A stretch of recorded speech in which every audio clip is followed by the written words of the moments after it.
TikTok যে করে অমরকে তো চিনেন।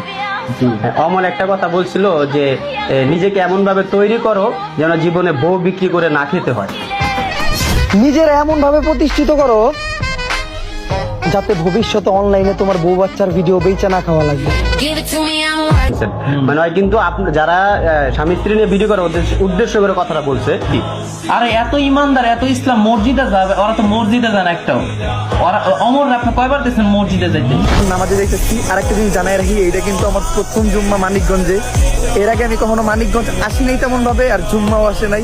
এইটাই প্রথম রোজা, এটাই প্রথম জুম্মা। এর বাহিরটাই এত সুন্দর, আই থিঙ্ক ভিতরটা আরো সুন্দর হইব। আর আমি শুনছি এই মসজিদের নিচের এরিয়ার থেকে বেশি সুন্দর হলো উপরের এরিয়া। আর আলহামদুলিল্লাহ নামাজটা শেষ করলাম, একদম পারফেক্ট টাইমে আসছিলাম আমরা। আর একটু দেরি করে আসলে এই নামাজটা ফিরে যেত। এই জায়গায় আমি আমার আজকের জুম্মার নামাজটা শেষ করবো। বন্ধু নামাজ পড়তে যাও, বন্ধু নামাজ শেষ করে মিলাদ শেষ করে বিরিয়ানি